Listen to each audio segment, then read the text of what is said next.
प्यारे दोस्तों, प्रीतनगर नाम के जंगल में बंटू चिड़ा और टुनटुनी चिड़िया रहा करते थे। उनका घर बहुत ही प्यारा था जो उन्होंने बहुत मेहनत से बनाया था। वो दोनों अपने घर में हंसी खुशी रहा करते थे।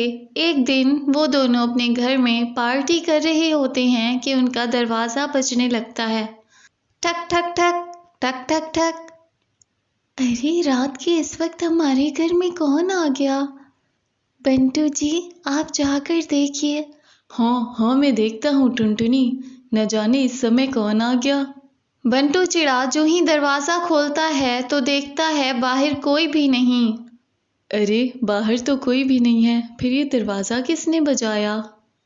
वो वापस टुनटुनी चिड़िया के पास आता है। जी, कौन था बाहर? किसने दरवाज़ा बजाया? पता नहीं, ये ज़रूर किसी शरीर पक्षी का काम है जिसने रात के इस समय दरवाज़ा बजाकर हमें परेशान किया। हाँ, चलो, मुझे बहुत नींद आ रही है, चलकर सोते हैं।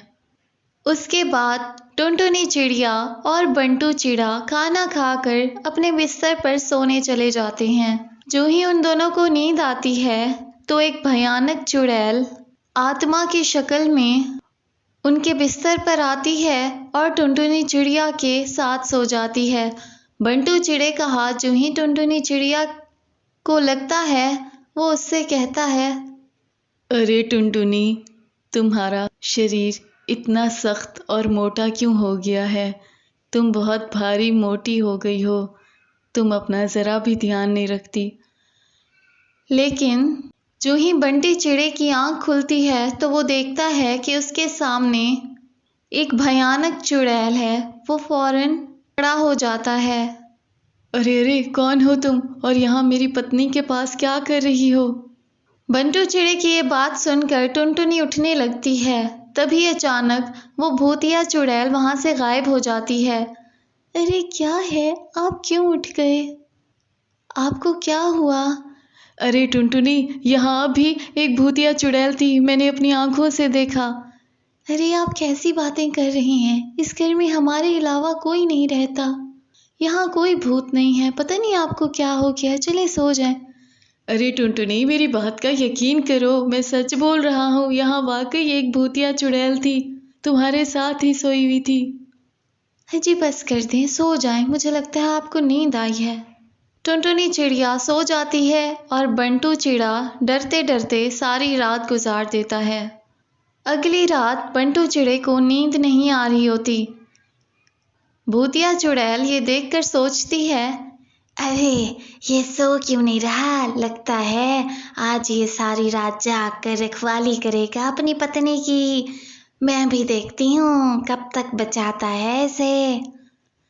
ये कहकर वो भूतिया चुड़ैल सारे बर्तन नीचे फेंकने लग जाती है। तभी टुनटुनी चिड़िया की आंख खुल जाती है और वो बंटू चिड़े से कहती है, जी, आप क्या कर रही हैं? सारे बर्तन आपने क्यों गिरा दिए? देखिए, इतने अच्छे बर्तन टूट गए। क्या हो गया है आपको? आप कुछ दिनों से बहुत परेशान लग रही हैं। अरे मेरा विश्वास करो टुनटुनी चिड़िया, वो भूतिया चुड़ैल ये सब कर रही है। वो तुम्हारे सामने नहीं आती, लेकिन वो मेरे सामने आती है। बंटू चिड़े की ये बात सुनकर टुनटुनी चिड़िया को फिर भी यकीन नहीं आता। तभी अचानक उसके सामने वो भूतिया चुड़ैल आ जाती है। ये मेरा घर है, तुम दोनों यहाँ से दफा हो जाओ, दोबारा मत आना। 100 साल से मैं यहाँ सो रही थी, अब जाकर मेरी नींद पूरी हुई है और अब मैं पूरी तरह से जाग गई हूँ।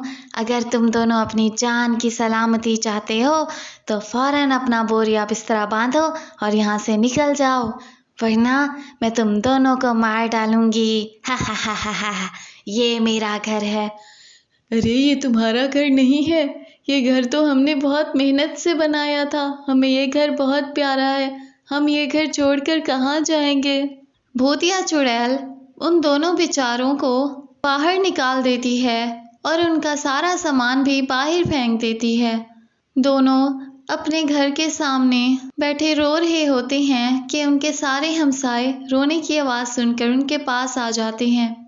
तभी सुंदरी कवि उनसे कहती है, क्या बात है, तुम दोनों अपना घर छोड़कर यहाँ क्यों बैठे हो और अपना सारा घर का सामान भी बाहर रख दिया? क्या बात है, कहीं और शिफ्ट हो रहे हो क्या? अरे नहीं सुंदरी बहन, इस घर में एक भूतिया चुड़ैल रहती है, उसी ने हम दोनों को बाहर निकाल दिया है। वो ये कहती है कि ये घर उसका है, अब हम क्या करें?